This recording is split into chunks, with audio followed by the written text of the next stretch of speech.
The Hammer of Dawn. It wasn't just a weapon. It was a turning point in human history. A satellite-based superweapon designed not for deterrence, but annihilation.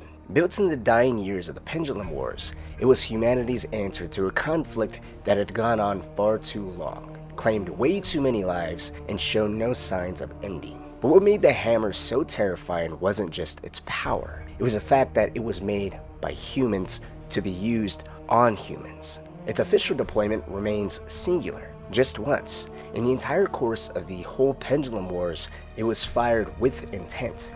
And even then, it came dangerously close to changing the course of civilization forever. At the time, the coalition of ordered governments had only recently secured the weapon after a high-risk operation known as Asphalt Point, or officially Operation Leveler. Chairman Thomas DeYille, the man in charge of the COG, had been given a decision to make: how to use the hammer, and what target would best serve as a message. At first, DeYille deferred to the military. The generals wanted to strike cities, civilians, a clean, immediate blow that would send the Union of Independent Republics into chaos. There would be no warnings, no diplomacy, just fire from the sky. It would have killed millions in an instant, dismantled the UIR's economy, and ensured that any hope for post-war reconciliation would be shattered before peace talks ever began. It was Adam Phoenix, the man who had designed the hammer, who stepped in, and in doing so, he likely prevented humanity from crossing a threshold it could never return from. Instead of raising cities, the COG struck a UIR naval fleet in the Serrano Ocean. The fleet had been a thorn in their side, tactically valuable, and ripe for demonstrating the hammer's capability. The weapon was still classified at the highest level. Most of the COG's own leadership had no idea that it even existed. So when the satellites came online, when the sky opened in a split-second burst of light, and when the fleet was turned to molten wreckage, before anyone even realized what the hell was happening, it broke something in everyone who saw it. Gears from the COG side who witnessed the strike firsthand were shaken. Many, hardened by years of bloodshed, stood stunned at what they'd just seen.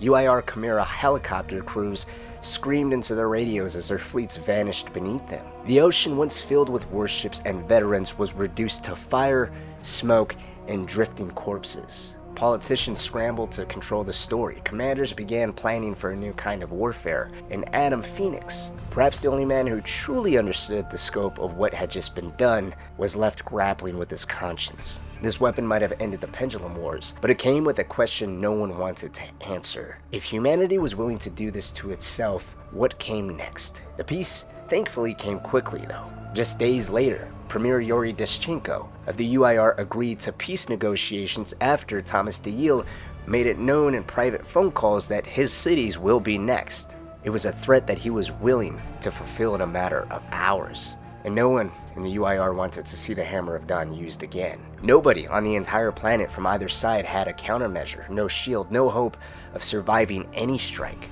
The world stepped gingerly into armistice, the memory of that one blast still seared into their collective memory. They called it Adam's bomb, some called it Adam's baby, and beneath all of the relief, all the false hope, was a shared fear that lingered long after the war ended. Because the question was no longer if it would be used again, it was when and on who. After the Pendulum Wars ended, peace settled in like a fragile breath held too long.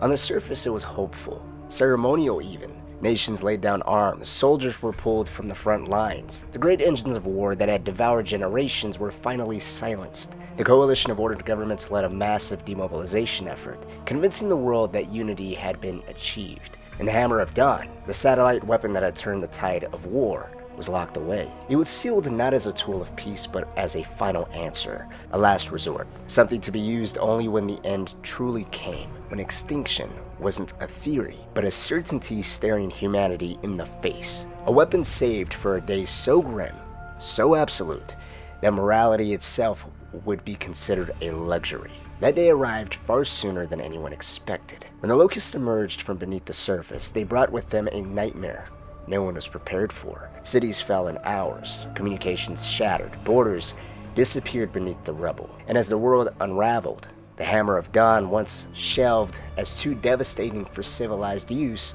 was brought back online. Not to win, not to conquer, but to just buy time. To burn the world was just long enough to preserve what little was left. the hammer was struck again, not against enemy armies, but against humanity itself. It incinerated major population centers, leveled entire cities. Millions died, not just from the locusts, but from the coalition's own hand. And even then, it wasn't enough. The locusts survived, and somehow, in the burning aftermath, so did some humans. But not all of them would return to the cog with open arms. The ones left behind, the ones abandoned, forgotten, written off as collateral, emerged from the ashes with nothing but hatred. They called themselves the Stranded, people who had been promised protection and were instead sentenced to death by the very government they trusted. To them, the cog was never salvation. It embodied betrayal, authoritarianism cloaked in order, fascists in armor, murderers with medals. And from that divide, a new war began, not just against the locusts, but between those still under the coalition's banner and those who wanted nothing to do with it ever again. This wasn't just a battle for survival, this was a reckoning. The world's population was forced to flee to the Jacinto Plateau,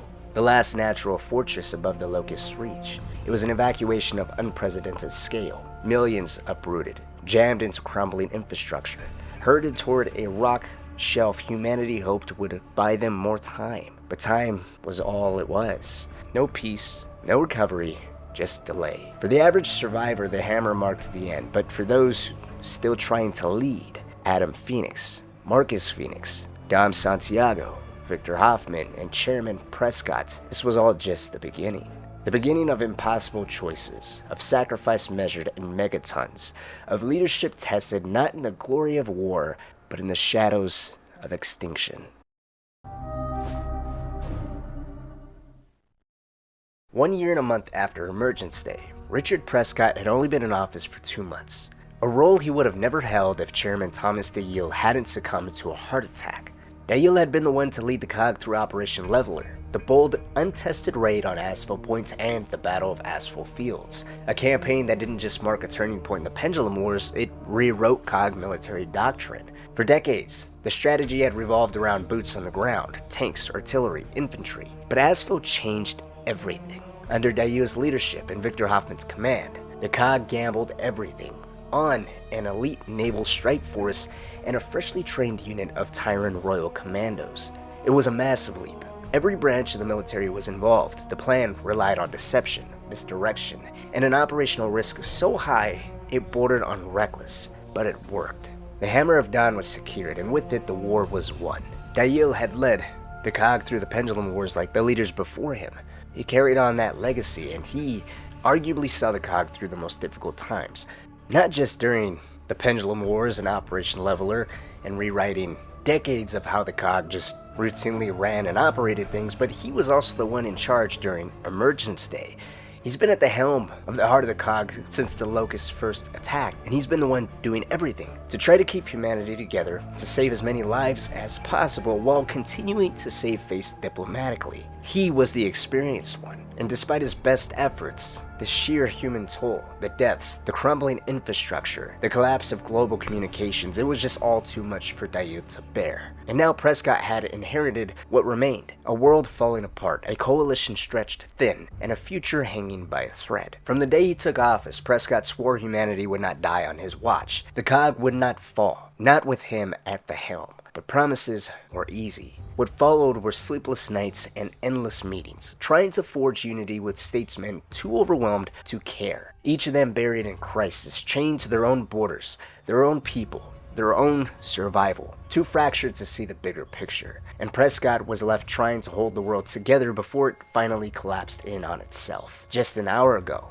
his last hope vanished. It had taken Prescott 10 grueling hours to finally reach Premier Yuri Deschenko, the man tasked with overseeing the UIR state of the Austrian Republic and Republic of Pelis. Nations that were once bitter enemies of the cog had been folded into the coalition's global government under the fragile peace forged at the end of the Pendulum Wars. Deschenko had remained in power as something of a cog-sanctioned intermediary, a former rival turned reluctant partner, meant to smooth the transition from hostility to unity. During the 6 fleeting weeks of peace, that arrangement worked phenomenally.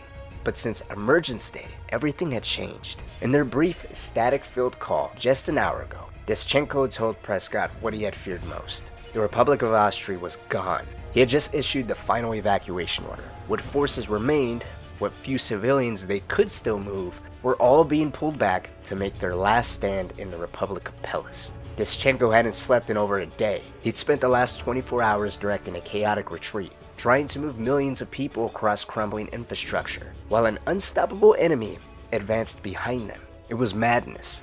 Roads were clogged, supplies were vanishing, communications were failing by the minute. 20 brigades of his men were lost since E-Day, and that was after both nations, like much of the world, had been mid-demobilization, stripped down, underprepared, and hopelessly vulnerable once the Locusts invaded. Now he was watching what remained of his people flood across into the border of Pelis, trying to hold a paper-thin line in the north. It was all signs that to him were signaling one last stand, one last desperate attempt to stop bleeding. But no matter what, his nations were being crushed from both sides. And in his voice, Prescott could hear it clearly. He wasn't calling for aid. He was telling the chairman plainly that what he wanted was no longer possible. And what did Prescott want? A unified front. Long before he became chairman, back when he was just another faceless name buried in the COG's political system, Prescott had watched the first wave of the Locust War unfold from the sidelines. He saw how every nation reacted, and to him, it was all the same. Panic, retreat, self-preservation. Statesmen turned inward. They drew borders tighter, closed ranks around their own people, and ignored the larger war beyond just their fences. Prescott saw it as cowardice and, worse, complicity. Because by refusing to unite, these leaders were making it easier for the Locusts to pick them off one by one. Back then, Prescott couldn't do anything about it. But now, as chairman, he could. And yet, power came with a bitter realization.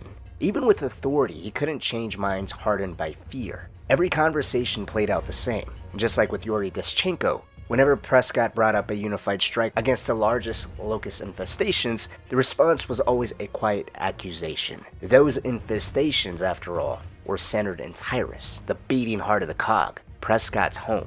To the other leaders, it looked like favoritism, a thinly veiled attempt to funnel resources back to its own soil under the guise of unity. They didn't see a global threat, they saw politics. They saw self-interest, and so they pulled away even further.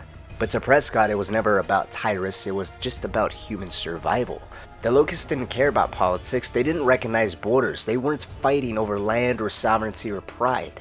This was extinction, human versus Locust, and unity wasn't strategy, it was necessity. The call with Deschenko ended bitterly. Prescott made one last appeal. Those chemical weapons stockpiled in Pelis, could they be handed over? Could they at least coordinate a plan? Something, anything. But Deschenko refused. He made it clear that those weapons, those chemical weapons, were not bargaining chips.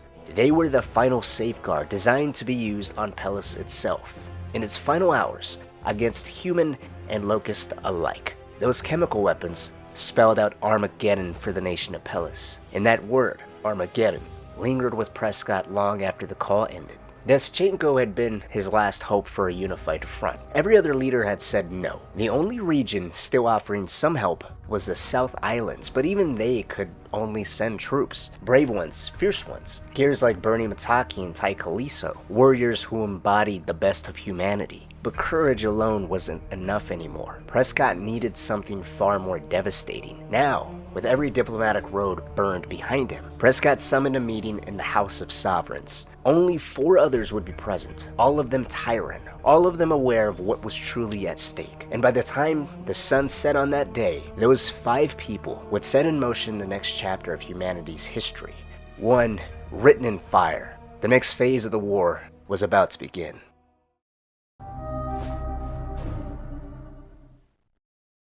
The chairman's office had always been the heart of the coalition. Every major decision, every turning point in COG history had passed through that very room. War plans were shaped there, strategies refined. The balance between military might and civilian survival weighed with brutal precision, and today was no different, at least in form. But what loomed over this meeting would far outweigh most of what had come before. Chairman Richard Prescott had summoned 4 of the most capable minds still serving the coalition.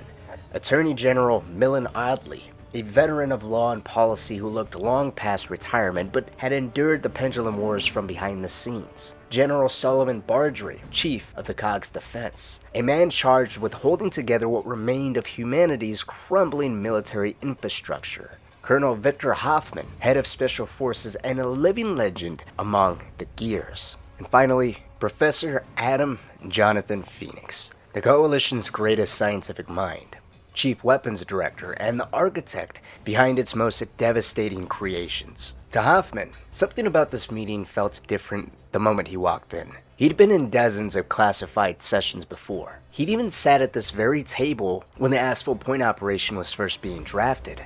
But Phoenix being here again, that changed everything. The last time Hoffman had been in a room with Adam, it was to plan a bold and untested mission, to steal a UIR weapon of mass destruction, a satellite weapons platform codenamed the Hammer of Dawn. Adam had provided the intelligence. Hoffman had led the raid. The operation had won the Pendulum Wars. It's been roughly 3 years since Hoffman and Adam Phoenix have been invited to a meeting together, and so that naturally kicked in Hoffman's instincts. Maybe the Locusts had something similar now. Maybe this was another arms race, another last-minute scramble to outmatch an enemy that always seemed one step ahead. The Locusts weren't just evolving, they were accelerating. With every countermeasure the COG deployed, the Grubs unveiled something worse. New breeds, new weapons. It was like they were engineering bioterror on an industrial scale. And knowledge, raw intelligence, only ever won a fraction of those battles. But that wasn't why they were here today. Prescott cut straight to the heart of the matter, skipping past pleasantries and reports. His focus was singular. He was looking to invoke the Fortification Act, a wartime provision that allowed imposition of martial law across the Coalition. Traditionally, it required a vote, but Prescott was no longer interested in tradition. He wasn't seeking permission from anyone anymore. What he needed was legal confirmation, an answer, if it was within his power, nothing more. And that's precisely why Millen Audley was here, because out of everyone, he would be the only one to give a direct answer. And understanding that there was no longer words to be wasted here, Audley simply said that yes, it was within Prescott's power to invoke it. From his seat, Hoffman remained silent but attentive. He'd spent his life around commanders, statesmen, and bureaucrats. He knew how to read subtext. Prescott wasn't trying to rule with force, at least not on the surface. He was trying to salvage what was left of his administration, maybe even his conscience. By asking if this was within his legal bounds, Prescott was clinging to the last shreds of legitimacy, a final gesture towards morality, even as he prepared to override the world's collapsing systems. But beneath the legality, the implications were staggering. Martial law, everyone in this room knew, would be imposed on a population already at a breaking point. Civilians were exhausted, constantly displaced, living in fear, stripped of normalcy and hope. Declaring open military control wouldn't stabilize anything. It would only amplify the panic, amplify the unrest. The infrastructure itself was already failing, trust and leadership had already frayed, enforcing control might push what was left of society into freefall. And that wasn't even the dangerous part. Audley began to explain a little more that the COG was never a true global empire. It was actually an alliance, tense and often volatile. Even at the height of its strength, each member nation still clung to its own sovereignty, its own identity. Since Emergence Day, those ties had all been disintegrated. Each state was focused solely on survival, their people, their territory, their own isolated war against the Locusts. If Prescott moved forward with the Fortification Act, there was no guarantee any of the other states would recognize it, especially outside the borders of the nation of Tyrus, the COG's capital nation. And by the COG's own legal framework, if any state rejected the decree, then Tyrus would be, in effect, declaring war on its fellow coalition members. Not in name perhaps, but in function and in law. What remained of the COG would fracture, legally and militarily. The global alliance that had held humanity together through the Pendulum Wars would collapse in the face of a new and far deadlier enemy. The irony was brutal. In trying to hold the world together, Prescott might be the one to actually tear it apart. And so there was alternatives thrown on the table. Audley had them. Diplomats could be mobilized. The Secretary of Interstate Relations could be laying groundwork for mutual agreements, frameworks that might convince other leaders to cooperate and recognize the Fortification Act and thus bypass any potential declaration of war. Even if that didn't mean anything and humans didn't begin fighting humans, just the idea of war being declared on other states would have been a major blow to morale across the board. In the past, the Coalition had maintained discipline by fear, the threat of a united COG turning on an outlier, but the Locusts had changed the dynamic entirely. The fear now came from beneath the ground, not from within the halls of power. The threat of retribution no longer held any sway. Not when the ground is crumbling beneath people and hordes of monsters are unleashed upon them seconds later. But Prescott wasn't interested in slow solutions. He didn't want to debate. He didn't need projections. He simply needed a yes or no. Was it within his legal right to bypass the assembly and instate the Fortification Act? The bottom line was, yes, it was within his power. With the legal groundwork now confirmed, Prescott no longer needed a vote or a council. He had full authority, and with that he laid out what the Fortification Act was truly meant to proceed. It was a warning shot, nothing more than a procedural precursor to the real decision, the deployment of the Hammer of Dawn. In his mind, if every other nation had carved out their own path for Armageddon, if they had all chosen self-preservation over solidarity, then Tyrus would now follow suit as well. The Coalition's capital would have its own answer to the end of the world, its own last resort. The reaction in the room was immediate, but layered. Some sat in stunned silence, others barely masked their fear. Adam Phoenix, as always, met the announcement with a mixture of cold intellect and visible contempt. But it was Victor Hoffman whose response carried the deepest emotional gravity. No one in the room had a longer or more complicated history with the Hammer of Dawn than Hoffman. He had led the commando team at Asphalt Point that stole the weapon from the UIR, a mission that had changed the course of the Pendulum Wars and cemented the value of the COG Special Forces. It should have been remembered as one of the greatest tactical victories in modern military history, Hoffman's crowning achievement. But Hoffman never viewed it that way, because the price of that mission still haunted him. Some of his bravest soldiers he had ever known had died securing that weapon. Gears handpicked from the newly formed commando program, hardened hillmen from the battlefields of Pasenga, fighters Hoffman had trusted with his life and modeled his entire Special Forces command after. They had given everything on that mission, and for what? A satellite-based superweapon that brought no comfort, no victory celebration, and certainly no closure. For Hoffman, the Hammer of Dawn was never a symbol of triumph. It was a monument to personal loss, a grave marker for soldiers whose names he still couldn't speak of without anger rising from deep within his chest. So when Prescott unveiled his intent to use it again, not as a deterrent but as a weapon of last resort, it did more than bring back memories. It triggered something far deeper within him. Hoffman didn't think of military strategy. He didn't question logistics. He didn't even consider the tactical implications. What struck him like a blow to the chest was the sudden, overwhelming desire to just call his wife. And he didn't want to warn her, not to explain, not to vent, not to do anything else other than to just hear her voice. And that was a feeling he hadn't experienced in years, decades even.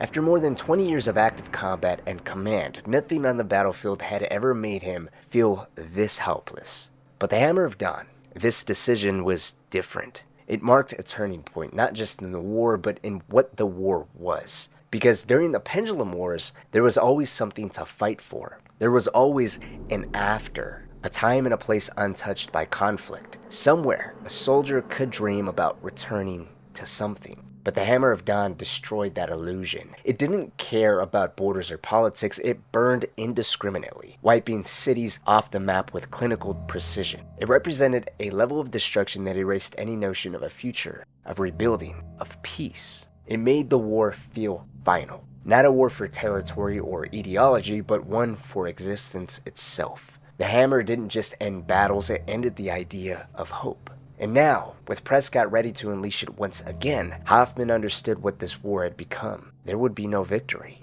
only survival, for as long as the sky didn't burn.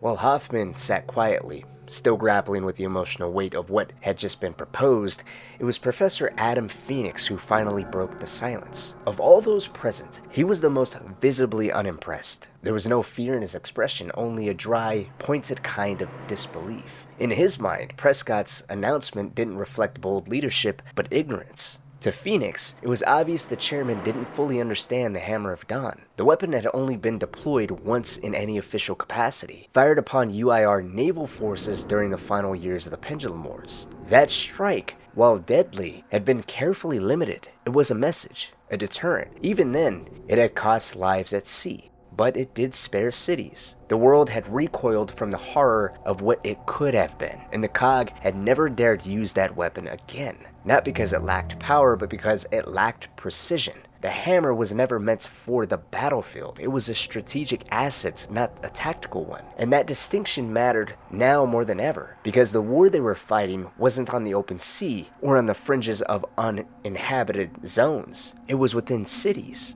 dense urban sprawls full of civilians, refugees, and the last surviving infrastructure on the planet. The hammer, in those conditions, would not save the war. It would end the world, and Prescott had to know that. But Prescott wasn't concerned with the physics. He didn't need to know exactly how it functioned. He explained to Adam. What mattered to him was its range. Global, indiscriminate, and absolute. That was the part he understood. That was what made it useful to him. He wasn't looking for a clean victory. He was preparing for a final stand. And so, he shifted his attention away from theory and asked for a field assessment. He turned to General Solomon Bardry and asked, how long did they have? How much time remained before the locusts consumed everything? The question stirred Bardry from his quiet observation, and while perking himself up in his seat, he delivered the numbers with clinical detachment. He made it clear, it depended on who we meant. Every nation was on its own clock. Some would collapse within hours, some in days, a few might hold out for weeks if they're lucky, but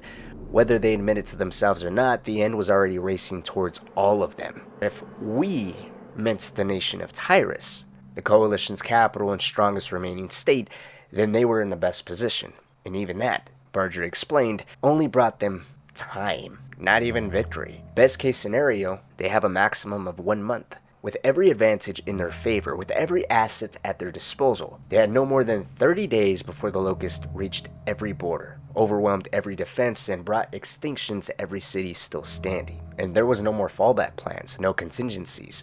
He, and even Hoffman, made it clear that during the Pendulum Wars, humanity had underground bunkers, remote outposts, ways to retreat, and wait out the chaos. A lot of those were in remote areas outside of Ephyra or even major cities, and it would have granted people the luxury to basically wait the chaos out. But that luxury no longer existed. The locusts came from below. They dug, burrowed, collapsed the earth beneath entire regions. Every known bunker had either been breached, lost contact, or reported complete failure. Food reserves were gone, either stolen, destroyed, or spoiled, and so that meant effectively there really was nowhere left for anyone to hide. And the enemy wasn't just winning, they were adapting. Bardry made it clear to everyone in this meeting that the locusts didn't conquer cities the way traditional armies did. They didn't rebuild or settle. They arrived, killed everything in their path, and stripped the ruins for parts. Official reports from the front line share that COG vehicles, APCs, tanks, even aerial ravens, were being dismantled piece by piece. Personal armor, firearms, and even rail systems were being repurposed for the locusts' own growing war machine. They scavenged with brutal efficiency, turning humanity's own tools against them. Every defeat the COG suffered only strengthened the enemy's next attack. In essence, humanity was feeding the fire, consuming it. There was no evacuation plan that made sense, no escape route that didn't lead straight into death. The war was not only being lost in the streets, it was quite literally collapsing from within. Because on top of all of that, the locusts were not the only threat anymore. Bardry was waiting to give this report to Chairman Prescott, but he figured now was the best time to do so with everyone here present. He began to explain that disease was spreading through the refugee corridors. Infrastructure was imploding, a word that he said he still uses quite conservatively, but even then, it doesn't quite grasp the magnitude of how everything is falling apart. Corpses are stacking up, and every mass grave or unburied body came new outbreaks of diseases. Sanitation had become a fantasy. The systems of the old world, supply chains, medical aid, communications, all of that is virtually non-existent. It exists in theory, and only a few select gears in the front lines understand that. They have been tasked by him personally to try to not let that get out, so that way the illusion of order is still somewhat maintained. But the reality was people weren't just dying in battle. They were dying in silence, in camps, in the mud, in lines for food that frankly were never going to come. It was overwhelming the military. Soldiers were exhausted. And then if we tackle the military, it was overwhelming. Soldiers were exhausted, overextended, breaking down alongside the society they were sworn to protect. And let's not even get on the psychological toll that was worsening by the day. Bardry laid it out in blunt terms, bit by bit.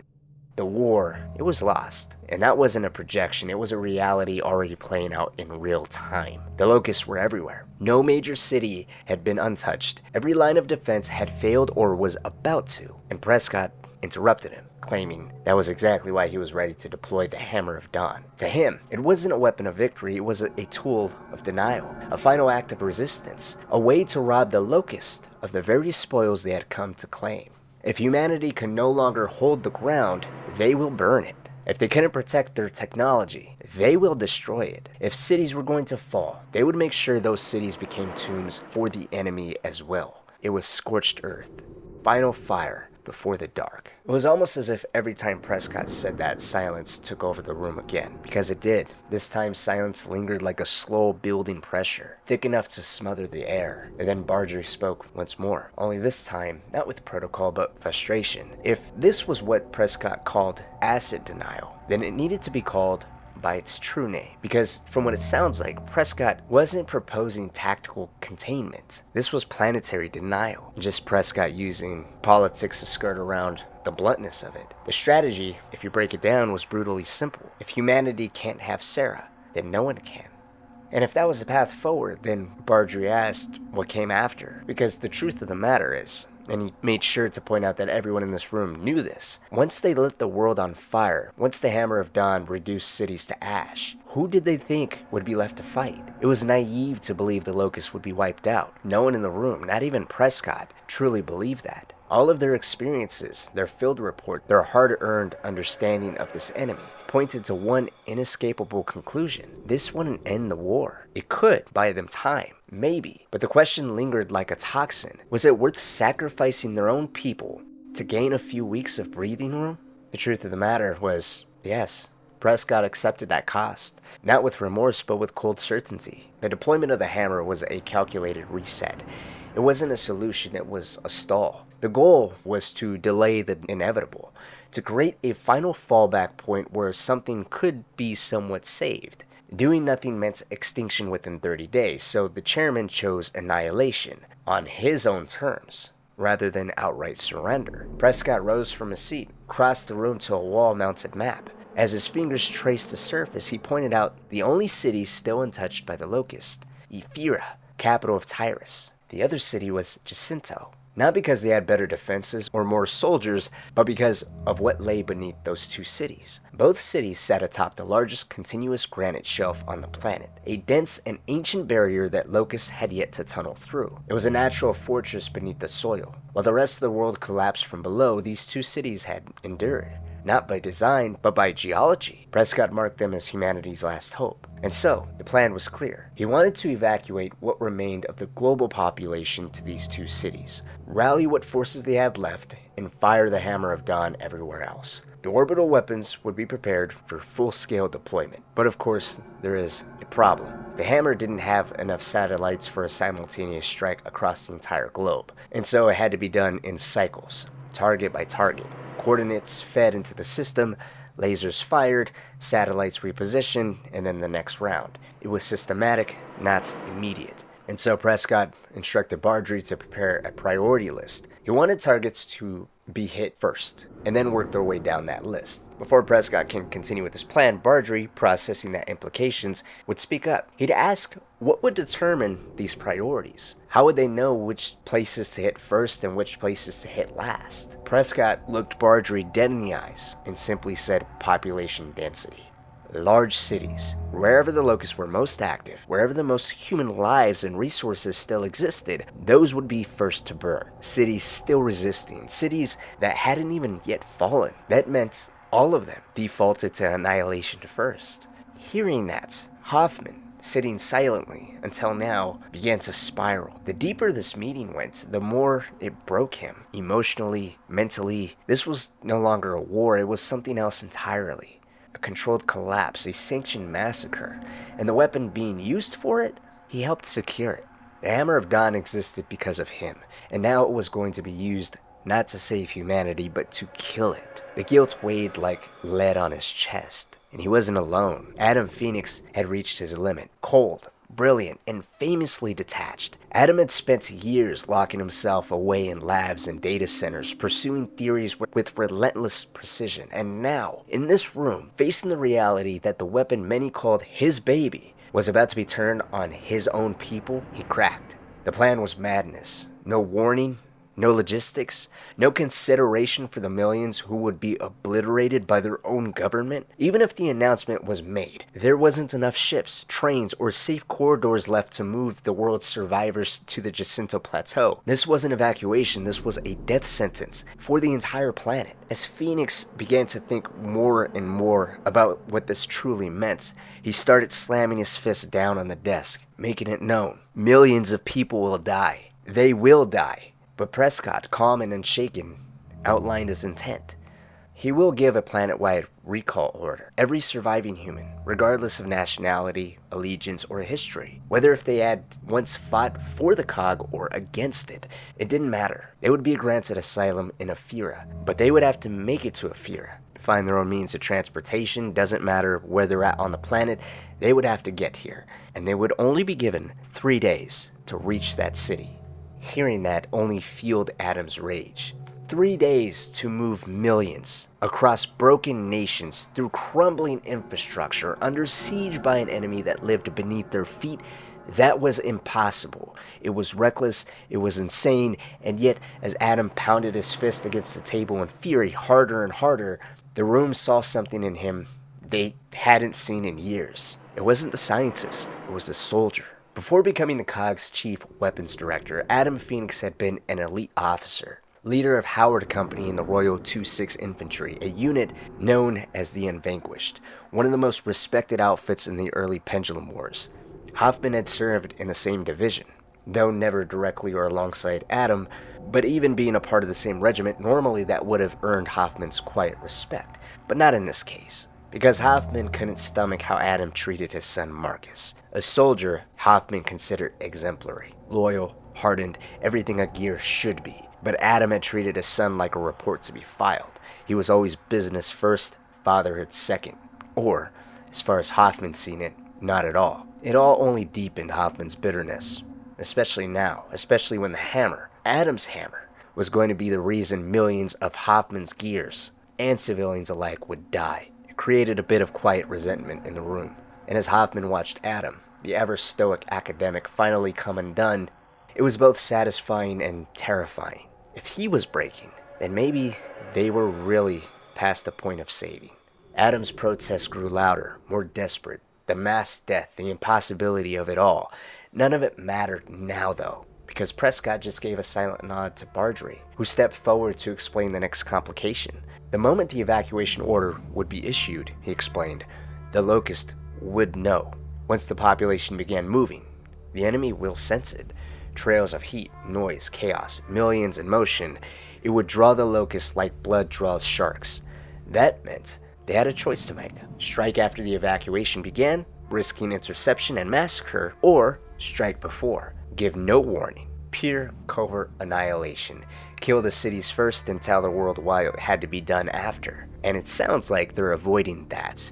Whether they all like it or not, there is a balance that needs to be struck, a line so fine that it barely existed. Warn people early enough to escape, but not so early that the Locust could escape too, and all of it had to happen while evacuating soldiers, civilians, and any remaining equipment still intact. It was an ethical paradox. Sacrifice the many in the hope of crippling the enemy, or risk the enemy escaping with everything humanity had left. It wasn't just strategy anymore. It was the mathematics of desperation, and the countdown, whether if they all liked it or not, already begun.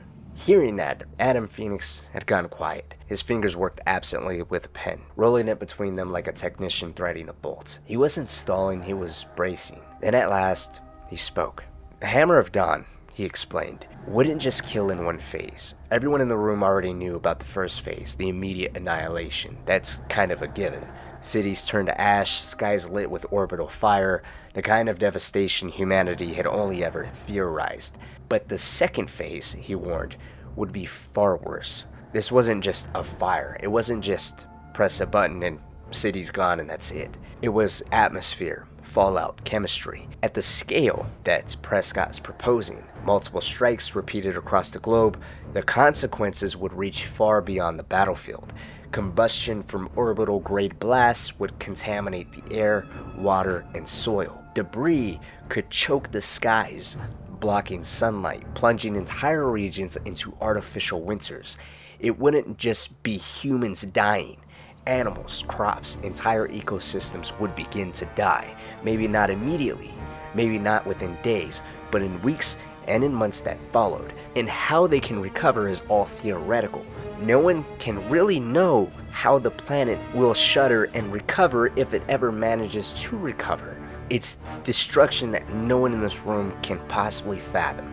Even Adam, the most brilliant mind still alive, can tell them what this aftermath would look like. Because the planet itself, it would change. Not forever, maybe, but just long enough that nothing would be the same. Not life, not war, not survival. Prescott cut him off, not out of dismissal, but necessity. If there were alternatives, now was the time to offer them. Any other solution, any other plan. If there was a way to stop the locust without deploying the hammer, and it could be made real within the next few weeks, then Adam Phoenix was the only man who could do it. But all Adam could do was admit that he couldn't, not within a couple of weeks. Not at the scale required, not with the world collapsing around them as it is. And even if, by some miracle, millions of people did make it to Ephyra, the only major city left untouched by the locust, the city couldn't sustain them. It was a fantasy. Logistically, impossible. Food, water, power, space, policing, none of it would hold. Prescott had to know that. He did. The illusion of salvation was just that, an illusion. But it was one Prescott was willing to shoulder.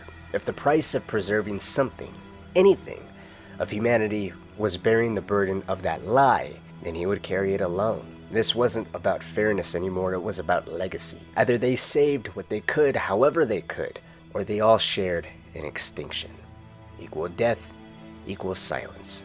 But if a future was going to rise from the ashes, Prescott would see to it that it was one fit to survive. The decision had been made, and now the plan was set. Prescott stood tall and made it clear. He alone would take responsibility. History would condemn him and him alone. He'd make it a point that Millen Audley was legal counsel, brought in only to confirm the act's constitutionality. Solomon Bardry and Victor Hoffman were present for military planning, and Adam Phoenix was here for scientific analysis and civilian preservation. Each man bound by their duty, each legacy now tethered to a moment none of them would ever forget.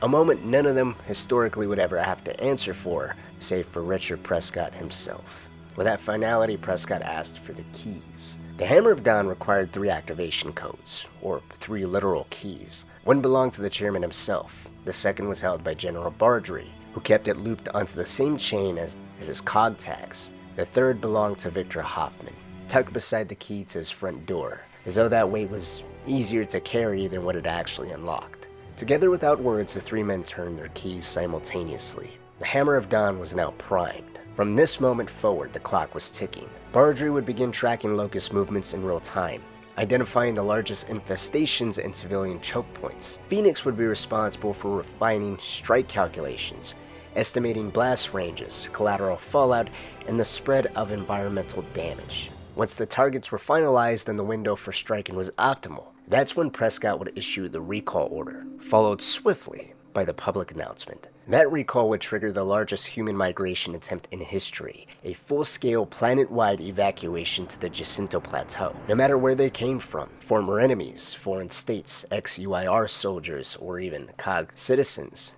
everyone would be granted asylum, provided they can reach Ephyra in 3 days, and then the sky would burn. Before everyone was allowed to leave the room, though, there was one more critical rule. This meeting, the decision, the plan, the schedule, everything was to remain classified. The rest of the coalition leadership outside of this room wouldn't even be briefed until hours before the announcement publicly. If word leaked early, if panic spread before the recall order went public, they couldn't take the risk of the locusts adjusting their movements. If the secret broke too soon, the hammer would have to be deployed prematurely, with no warning. They had no other choice. On the way out, Hoffman noticed something. General Solomon Bardry's hands were shaking. The general had remained calm aligned and quiet for the most part throughout the entire meeting, sitting at the table, calm as anyone could be. But now as he reached for the door to exit, his hands were shaking, as if he was bracing for impact. When he caught Hoffman's eye, he smiled and said only that he needed a drink. Hoffman nodded and chuckled, dry and hollow. He muttered something about how he missed just being a simple gear. A sergeant who didn't have to decide the fate of the world as he just did. Who didn't have to go home to his wife, Margaret, and tell her that he just signed off on the destruction of cities. That his key, had helped light the match. Hoffman wondered if he would ever be able to tell her at all.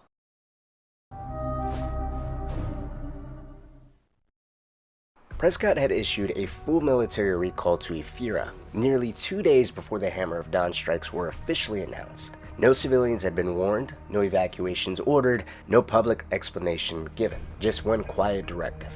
Every COG unit back to the capital. To the outside world, it looked like nothing had changed. But to the gears still fighting on the ground, the sudden withdrawal felt like abandonment. No one knew why it was happening, only that it was happening fast. Marcus Phoenix and his squad, Dominic Santiago, Ty Caliso, and an aging pendulum war sniper named Patrick Sultan had been holding the line for weeks. They'd watched cities fall, helped evacuate entire neighborhoods, and fought in brutal street-to-street battles. Again and again, they were pushed back. And now with the Locusts still advancing and civilians still trapped, they were being ordered to pull out. To Marcus, it didn't feel like strategy, it just felt like surrender.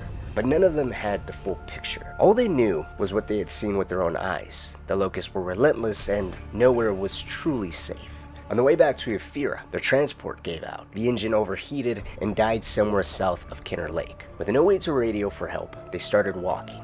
5, 10, 15 kilometers down a crumbling highway swallowed by the night. But they weren't alone. The roads were jammed with terrified civilians heading nowhere in particular. Families with suitcases, children wrapped in blankets, people walking through the dark because they had nowhere left to go. Not towards safety, just away from destruction.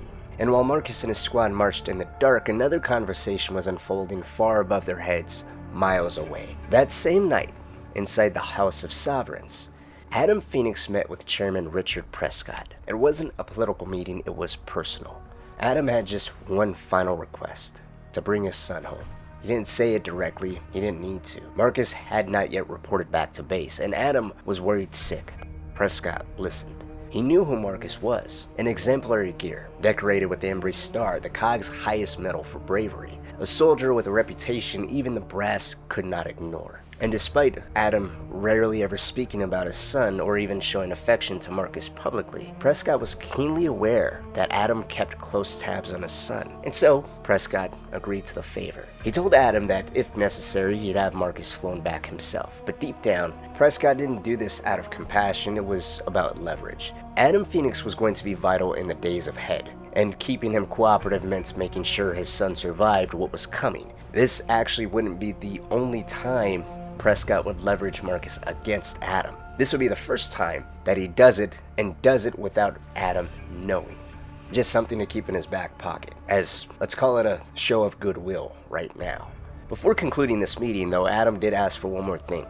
If Marcus was pulled out, he couldn't know why. Marcus had always rejected privilege. He didn't want special treatment, he wanted to be just another gear. And if he found out his father had called in a favor, he'd refuse it outright. And so Prescott had promised Adam Phoenix that Marcus would never know the truth, that his father had called in a personal favor, that his father had called and pulled his rank. That promise was still echoing through the halls of power as Marcus, Dom, Ty, and Patrick finally reached the checkpoint outside of Ephyra in the early hours of the following day. And they had arrived at this checkpoint just as the Hammer of Dawn strikes were finally being announced publicly, not as soldiers but as witnesses, hearing the news at the same time as the civilians around them.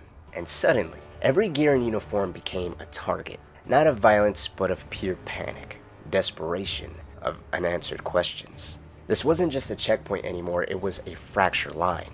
There were no whole families left here, only the pieces of them. Fathers clutching their kids, trying to reach wives they hadn't heard from in days, mothers separated from their children in other cities, hoping someone had seen them. Siblings, uncles, cousins, whole family trees broken apart and now scrambling to find one another before the world collapsed. It was the gasoline on the fire that Audley, Hoffman, Bardry, and Phoenix had warned Prescott would happen. Dom tried to calm people where he could, answering questions, offering reassurances he didn't truly believe himself. The checkpoint officer wasn't doing much better. He was completely overwhelmed, juggling a radio call from control, questions from the crowd, and a frantic man holding a baby, demanding to know why he couldn't contact his wife. The moment was spiraling until Marcus stepped in. He didn't raise his voice, he didn't bark orders, he just walked up, leaned in, and asked the man for his wife's name and number. Then he looked him in the eye and promised, calmly, directly, that he'd contact her himself and let her know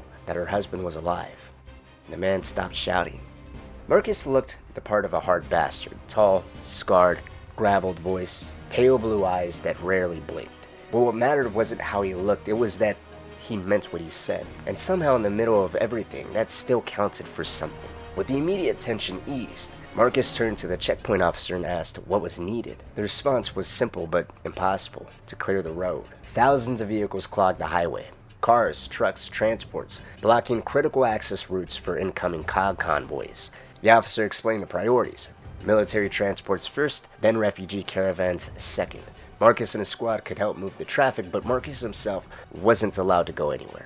New orders had come in. All checkpoints had been instructed to detain Marcus Phoenix on sight. The checkpoint officer had already alerted command, and a King Raven was already en route. It had been alerted the moment he crossed the perimeter. That didn't sit well with Marcus. He demanded to know who gave the order. No one told him anything. Dom couldn't help but feel for Marcus in the moment. Here he was, son of Professor Adam Phoenix, the man who was at the highest level of COG High Command, and yet was never told a single thing about the Hammer of Dawn, its deployment against citizens, or the fact that he would at some point in time, for one reason or another, potentially because of his rank and family lineage, that he would be detained and given special transport back to safety. Nothing beyond the vague command to just return to Ephira, the same command everyone else heard.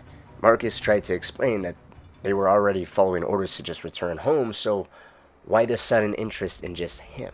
That's when Dom interjected. He tried to calm Marcus down, suggesting maybe the order to detain Marcus came from Hoffman, not Adam. Maybe there was a mission waiting for all of them, a reason they were being pulled out ahead of others. It really didn't matter though. The Raven was already in sight. As it descended, the rotors cutting through the rising tension like a blade, the crew chief stepped out. Scanning the checkpoint, he asked for Phoenix. Dom, Pad, and Ty approached first, with Marcus just behind. The crew chief stopped them cold. He had orders, direct from the chairman. Phoenix was to be taken immediately, alone. There was no room for the rest. The Raven's Bay were already packed with gears being rotated out, and the next 3 days were scheduled non-stop with military transports. He couldn't afford delays. He was here for Marcus and Marcus only. Marcus refused to leave though. When he learned there was only one seat left on the Raven, he stepped back without hesitation. One of the gears already on board even offered to give up his spot, but Marcus turned the gesture down. He wouldn't take someone else's place, not while his squad was still on the ground. But Dom knew him too well. He knew Marcus would never go willingly, so he did the only thing that might work. He shoved him hard, slamming Marcus into the side of the Raven's flight deck. Then he made it clear to the crew chief, either they take Marcus now, or they never will. But Marcus exploded. He started cursing, furious that Dom would do that. He yelled that he never left his squad. Never. And then, in the middle of that rage, he turned back to Dom, told him to take the seat instead. Dom had a wife waiting for him. He needed to go. And Marcus wasn't wrong. Dom had been thinking about Maria for hours. How she was alone. How she hadn't been the same since E-Day. Losing both of their children shattered her. The news of the Hammer's deployment would only deepen the damage. But before he could say anything, Marcus was already walking away. He didn't stop for arguments, didn't listen to calls behind him. He just walked toward the line of stalled civilian vehicles, back toward the man with the baby he had helped earlier. Marcus pulled open the car door, reached inside, and gently lifted the sleeping infant from its bassinet. Then he told the father he had a ride. He carried the baby back to the Raven, handed the child to the crew chief, told him, one seat, one evac, one life saved, and kids ride for free. The crew chief, in response, only emphasized that he was told to bring back Sergeant Marcus Phoenix. But Marcus didn't budge. He told him he's pulling rank, called the crew chief corporal, said that this is an order for a civilian evac, to take the man and his baby and to send the bill to his father. As he turned to walk away, the father began thanking him, tears falling as he was being strapped in by the crew chief. And as the Raven lifted, the crew chief muttered under his breath that Marcus Phoenix, the war hero, had just saved him. Marcus didn't respond. He never liked being called that. People meant it as praise, but to him, it was just another label, just like his last name. It was something he never asked for. What mattered to Marcus was doing right by people, not being remembered for it. When he returned to the squad, Patrick called him a martyr, but Marcus corrected him. He wasn't trying to be a symbol, he was just a gear, just like the rest of them. And a gear's job was to save civilians, no matter what. And he pointed out that no one else from the squad boarded the Raven. Not Dom, not Ty, not Patrick himself.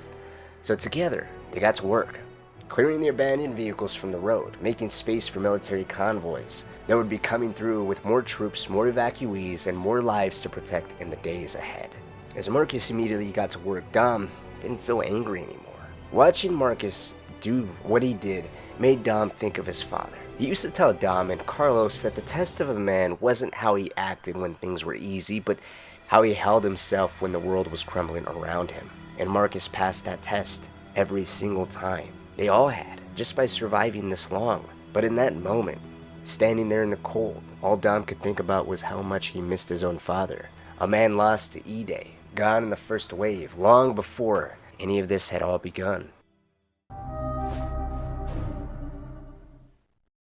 Marcus and his squad made it back to their barracks just under 2 days before the Hammer of Dawn strikes would be officially deployed. The place was packed wall to wall, regiments of gears from across the front lines returning home under Prescott's recall orders. The air was thick with the smell of soap, breakfast rations, vehicle exhaust. Gears lined the halls, helmets clanked against armor. Showers ran around the clock. No barracks had been this full in years. But Dom wasn't thinking about that. He hadn't been able to get a call through to Maria. No answer, no message, just silence. And it was eating him alive. Marcus noticed. He didn't say much, he never did. But after seeing Dom pacing and dialing for the third time, he stepped outside and spoke to an adjutant. A 10-hour pass, no questions, just enough time for Dom to check in on his wife. Their request was approved, and with traffic across South Ephira completely gridlocked, they had no choice but to run for it. Jogging through the city gave them a first-hand look at how bad things had already gotten.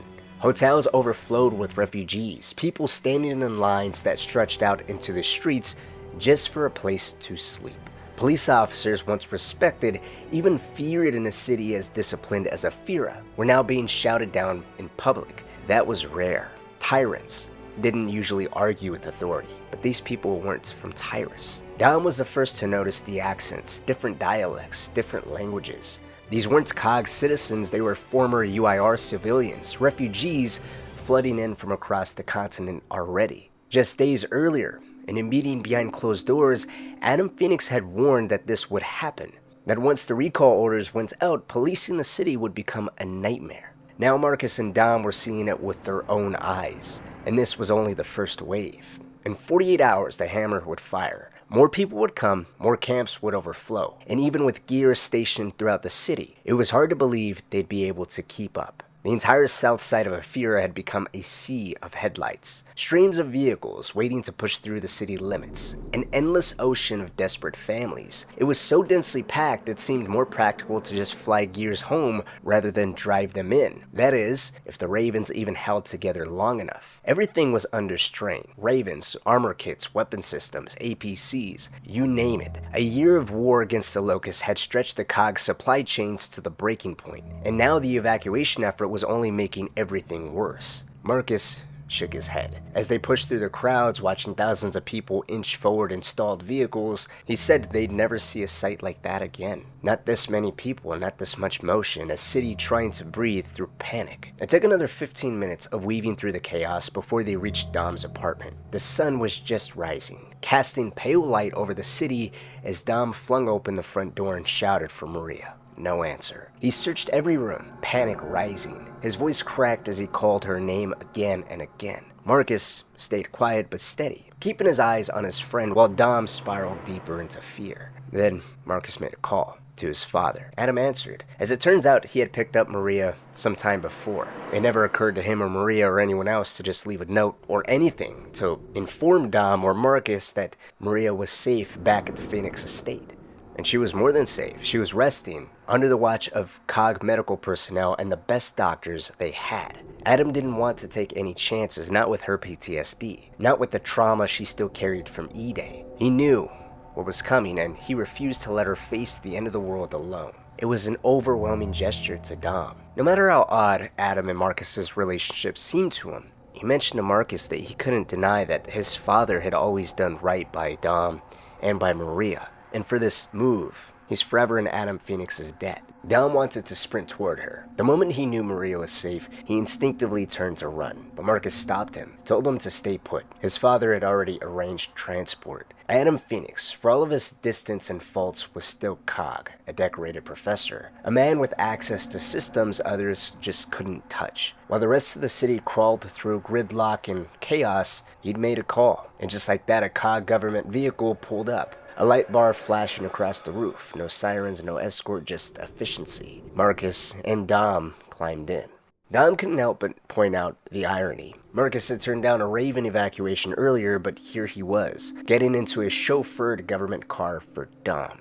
Marcus didn't argue. He just muttered that he never claimed to be consistent, then told Dom not to mention it. When they reached the Phoenix estate, Adam was already waiting at the front door. He looked anxious, restless in a way that didn't come from fear, but from guilt. As soon as they stepped out, he grabbed Dom's hand in a quick, aggressive shake, apologizing not for leaving a note. He'd been preoccupied, he said, an understatement given the state of the world, and his conscience.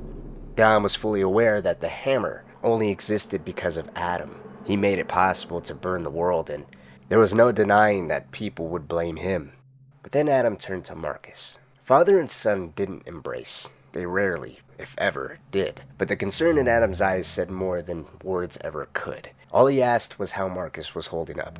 Marcus replied with a shrug and admitted that his bayonet had failed him in the field again. Maybe it was time to upgrade, something that could really cut through the locust hide, like a power saw. Adam nodded and said he'd look into it, but at first, he told Dom to go see Maria. The home was quiet once they stepped inside. Dom disappeared down the hall where Maria was sitting, safe, medicated, and surrounded by the best care the COG could offer. For a moment, he could forget the world outside was falling apart.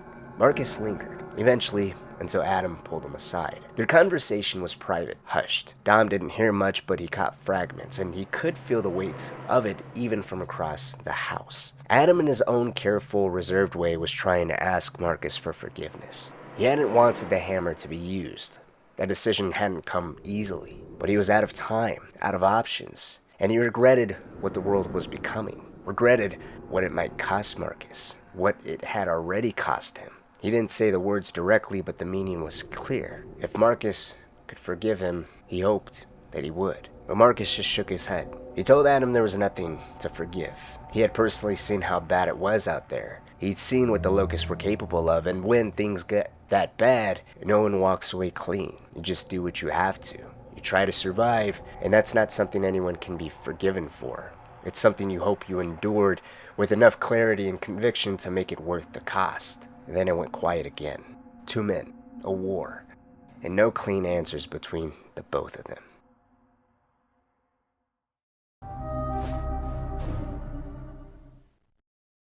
The Hammer of Dawn's deployment is seen only briefly in the games, but it wasn't the strike itself that left the deepest scar. It was the fallout.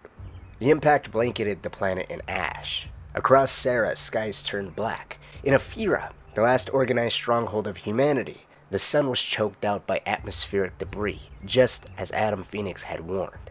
Within hours of the hammer's activation, the sky became a permanent charcoal gray. For 3 full days, all civilians were ordered to stay indoors, because the air outside wasn't safe to breathe. 5 days after the strikes, gears were slowly recalled to base. Orders were given to form small patrols, not for combat but for reconnaissance. Their objectives were straightforward. Primarily to gather air samples, document the damage, and, if possible, confirm if the Locust had survived. Human survivors weren't expected, but Locust, everyone believed they'd somehow endure. Even getting the patrols moving was a challenge, though. Standard issue COG helmets couldn't handle the particulate density. The filters clogged within minutes. The same ash settled over everything, coating vehicles, streets, rooftops, and windows in a dense, dry gray that looked like snow but felt slick underfoot. Vehicles that had been left in motion days earlier were now frozen in place. Civilians slept inside of those vehicles, unable to reach the overrun reception centers but desperate to avoid the poisoned air. Ravens, meanwhile, had stopped flying entirely, grounded indefinitely because their intakes were already being choked with debris. APCs and transports were stalling out just the same. The Gears weren't just walking into danger, they were walking into a dead world though. The landscape beyond Ephira was unrecognizable. Patrol teams, Marcus, Dom, Ty, and Patrick among them, found roads cleared just enough to allow for vehicle movement, but the silence was overwhelming. Everyone that was a part of these patrols reported the eerie lack of sound. There was no birds, no engines, not even radio chatter. The satellite arrays that had once blanketed the globe were gone, vaporized. Even Ephira's local communication systems couldn't reach this far into the wilderness. Beyond the city limits, it wasn't just death, it was pure absence, and it consumed these patrol teams. Everything felt like a giant funeral that never ended. And that was just the beginning. That was barely reaching beyond the city limits. As they went further, what they saw in these early days was just the outskirts of Ephira though, not even close to the worst hit zones. Char, for instance, one of the cities that took a direct hammer strike, wouldn't be seen until 15 years later. And even then, the crater still reminded everyone of what a direct hammer strike looked like. Buildings contorted, melted, the skies above was still black here. Civilians trying to flee were vaporized where they stood. Men, women, children, all erased by their own government's last resort. Char became a graveyard, carved into the planet, a glimpse of what happened everywhere else. But as I said, that was 15 years later. It's nothing compared to what early patrols saw firsthand. What they saw was still fires raging across the countryside, twisting through caverns, alleyways, and collapsed homes. In some places, flames spiraled like tornadoes, sealed inside buildings where oxygen was still being leaked, feeding that same fire. The visual contrast was surreal, colors muted into grays and reds, as if nature itself had been desaturated. Closer to the city limits of Ephira, they saw thousands of vehicles abandoned, lines of them stretching for miles. Some people had nearly made it. Others hadn't come close. As the patrols moved further out, those cars disappeared. It was a quiet sign that many just gave up along the way. There was no mass exodus, just a mass surrender. The deeper they pushed, the heavier it all became. Not from enemy contact, but from the sheer weight of nothing. For Patrick Sultan, the emptiness broke him. About a kilometer outside the ruins of Garenholt, one of the closest cities to Ephira that was hit pretty hard, but again didn't suffer a direct hit, their APC came to a halt. The terrain was too uneven. Mangled cars and scorched earth made it impossible to continue. Patrick noted they'd need a Centaur tank if they were going to go any further into the city. Ravens weren't flying, and this was no place to go on foot. But it wasn't just the roads that stopped them.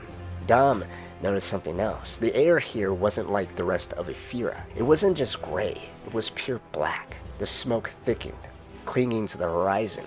Cars lay abandoned, stripped of tires, their windows shattered outward from heat. The only light came from inside their APCs, and the faint blue glow of cog armor and equipment. It didn't feel like real life. Real life, as they said, had color. This was something else. A nightmare. Even Marcus struggled to stay composed. He filed a report to command recommending that either Centaurs be deployed or their mission postponed until the skies cleared, sending in Ravens. The terrain, he argued, was impossible on foot, even for APCs with all-terrain tires. But it was what happened next that pushed them all over the edge. Pad stepped out to relieve himself. Just a few minutes later, he came back running, beyond just panic. Now initially, Dom thought maybe he spotted another firestorm or collapsing structure and they were approaching a fire tornado. But the fear in Pad's eyes wasn't tactical, it was existential. He kept muttering the same word over and over again. Shit. Shocked. Pale. He said he'd just been trying to take a piss and thought he was aiming at a piece of debris, maybe some warped plastic or wood. Then when he looked down and took a closer look at what he was urinating on, it wasn't debris, it was a body. They were standing on people. All around them, people were dead in their vehicles or stretched out on the ground, covered in thick layer of ash and silt. Pad pointed out that what they were looking at wasn't wreckage. They were seeing the outlines of human beings curled and frozen in ash. Not burned, just exploded. just erased, reduced to texture in a gray wasteland. The roads weren't lined with destruction, they were lined with the dead. Dom tried to calm him, but nothing helped. Pad kept repeating the same thing, that death, when done right, was easy. He'd been a sniper for years, killed many UIR soldiers than he could ever hope to count. Clean, efficient shots through a scope. No mess, no pain, just silence. And only he was aware of what was going on. Not even the person he killed in an instant. There was no pain, no thought, nothing, just oblivion. And that's how he thought death was supposed to be. Instant, somewhat respectful. But this wasn't that. This was wrong. And it wasn't what Pad said that disturbed the others, it was how he said it. There was a finality in his voice, a tremor that hadn't been there before. It put the whole squad on alert, to the point where Marcus quietly placed Pad under Ty's watch, just in case. Marcus had seen too many soldiers unravel, and some things, once seen, just can't be unseen. For a veteran of the Pendulum Wars and a hardened Locust killer, Pad had found his limit. And it wasn't on a battlefield, it was here in the ash of their own civilians. But it wouldn't be for another full week that Pad's mind would fully break. It was day 11 after the Hammer of Dawn strikes. He was out on patrol with Victor Hoffman, sweeping a section of the Corin-Kinner Lake Highway. For days there had been no signs of life, no locusts, no people, no movement. But then they saw it. A shape darted into the distance, slipping through wreckage and vanishing down a slope. They couldn't tell what it was initially. It could have been a boomer, a drone, or some mutated survivor, which was highly unlikely as survivors were never expected to be a thing, especially not in the death and destruction that they've witnessed in the last 11 days. Either way, it was the first movement that anyone had captured, so they quietly pursued it. It led them to a cracked concrete opening, a cellar. At first they thought it might be a hidden E-hole, possibly linked to a larger underground network. Hoffman stayed up top while Pad dropped in, called out, a voice low but firm, identifying himself as COG military. And that's when he realized that what they were chasing wasn't a locust at all. It was a person, a woman. She was hunched in a corner, barely human at first glance, completely covered in ash, her hair caked in debris and grime, her face blended into the gray around her, clothing fused with the dirt, skin pallid and hollowed out. She crawled forward on all fours, no shoes, no words, no sound but her ragged breathing. Pat spoke to her gently, calling her sweetheart, telling her she was safe now. He did everything he could to reassure her, and eventually she crawled toward him, more animal than person. Her survival wasn't a miracle. It was a reminder, a glimpse at what the rest of the world might still be enduring. The locust hadn't broken her, but the hammer had. She had a thick accent as well, one Pat and Hoffman didn't quite recognize, but it was clear enough she wasn't Tyran. Through broken Tyran and her native tongue, whatever it was, she explained how she survived the hammer strikes. She had hidden in the sewers, clawed through tunnels, stayed low while the surface burned. She had been trying to reach Ephira, believing somehow that the COG would protect her, that they would offer her safety. But the moment she saw the emblems on their armor and realized what they were telling her, she snapped. She realized who they were, COG, the ones who dropped the hammer.